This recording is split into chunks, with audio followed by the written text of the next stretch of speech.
Why are we getting more and more corrupt, even though we are 70% Christian? What would you answer? How would you answer this? Christianity does not give you immunity from corruption. It's not a vaccination. No, it's not a vaccination. Being a Christian does not mean that you cannot steal. You must realize that I'm a Christian. And the Bible that I'm reading tells me I should not steal. So you have to control yourself. It's a matter of personal conviction and personal morality. You see the point now? So if Senior Minister Osafo Mafo is blaming... Senior Presidential Advisor. Senior Presidential Advisor is blaming the church for failing to preach on corruption issues.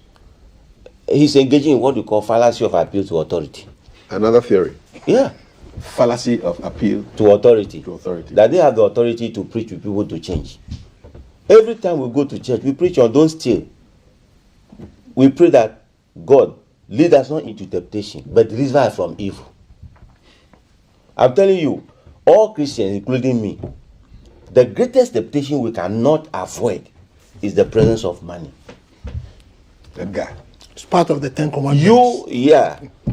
So that part in the 10 Commandments, that shall not steal. We Christians, we don't like it. We don't? We don't like it. If you say, go and do this research, ask me, a Christian, that I should be in control of the counting of the offering. Do not put any camera there and see what will happen. But we have internal auditors in churches. Yeah. Otherwise, why do we need internal auditors in churches?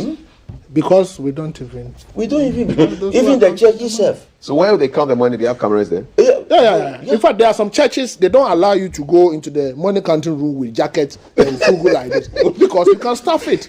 So you go almost naked. You wear something that, so if you stuff the money, you will see. There have been instances where people swap envelopes. People go and pay their tithe in dollars. So when they see that this one is it's a dollar, they just swap it.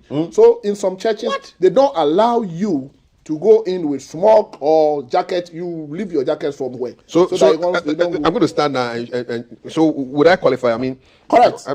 You qualify. I would not qualify because of I have all kinds of pockets. So if I go to those churches, they will not allow me to be part of those who will count their money. And in fact, there are instances where, as and when they push their money into a room, somebody is following. Yeah.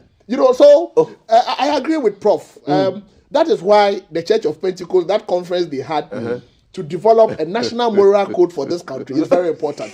It's very, very, very important because with what is happening, if we do not institutionalize a moral code that makes the average Ghanaian think, walk, do the right thing at all times, we are going to suffer.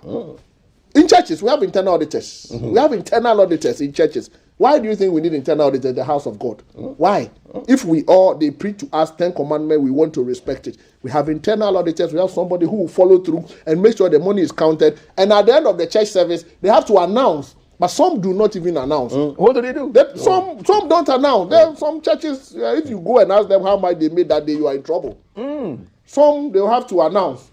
Why do they have to announce in the house of God? If we even believe that the pastor is going to use the money well, they have to announce. So when you see all these things put in place, it suggests that we need a national moral vision, a national moral code that would help us inculcate in the average Ghanaian the high standard of morality we've always been known for. The one that freaked me out was when I heard that in the final exams for the seminary students, you have invigilators there. Oh yeah, even in seminary. Where you don't put invigilators there and you see potential pastors writing examination. Even in seminary, you see what will happen. They will be looking for a Paul? Oh, they will send a Paul to the theology exam room.